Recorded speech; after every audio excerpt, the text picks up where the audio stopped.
মাননীয় সদস্যবৃন্দ, দিনের কার্যসূচি বুধবার স্পিকার হাফিজউদ্দিন আহমেদের সভাপতিত্বে শুরু হয় সংসদের চলমান অধিবেশনের কার্যক্রম। দিনের কার্যসূচি অনুযায়ী প্রথম ৩০ মিনিট সংসদ সদস্যদের নানা প্রশ্নের জবাব দেন প্রধানমন্ত্রী তারেক রহমান।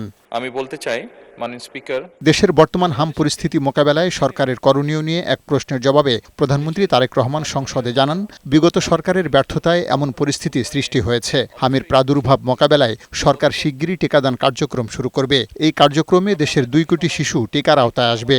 এখানে আমাদেরকে বলতেই হবে, মাননীয় স্পিকার, ইউনিসেফ আমাদেরকে বাংলাদেশকে অনেক হেল্প করেছে এই ব্যাপারে। দ্রুত তারা হামের যে ভ্যাকসিনেশন সেটি খুব দ্রুততার সাথে পাঠিয়েছে, যার ফলে আমরা ওষুধগুলো পেয়েছি এবং প্রায় ২ কোটি শিশুকে এই হামের ভ্যাকসিনেশন আমরা দিব। টেস্ট করার যে কিটটি, এটির স্বল্পতা রয়েছে সঠিক। কিছু কিট এই মুহূর্তে খুব সম্ভবত ঢাকার কাস্টমসে আছে, এয়ারপোর্টে আছে, সেগুলো আমরা দ্রুত ছাড় করানোর ব্যবস্থা ইনশাল্লাহ করব। উন্নত, সমৃদ্ধ ও মর্যাদাশীল দেশ গড়তে সরকার সবার আগে বাংলাদেশ এই স্লোগান ধারণ করে যাবতীয় কার্যক্রম পরিচালনা করছে বলে জানান প্রধানমন্ত্রী তারেক রহমান।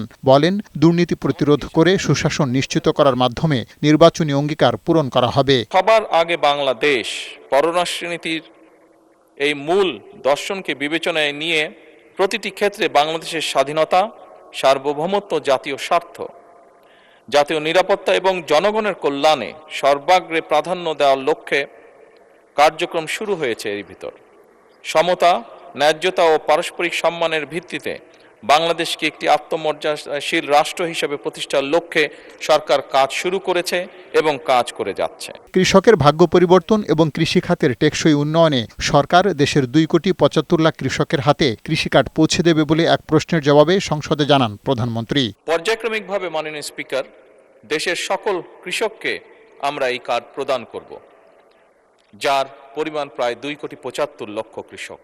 প্রাথমিক স্তরের শিক্ষার্থীদের কেবল স্কুল ড্রেসই নয়, বিনামূল্যে ব্যাগ ও জুতো দেয়া হবে বলেও সংসদে জানান প্রধানমন্ত্রী তারেক রহমান। আজকে সকালে, মাননীয় স্পিকার, একটি পরিকল্পনা গ্রহণ করেছি। আমরা চেষ্টা করছি প্রাইমারি স্কুলের বাচ্চাদেরকে আমরা জুতো সরকার থেকে দেব। পার্থ রহমান, বৈশাখী সংবাদ, ঢাকা।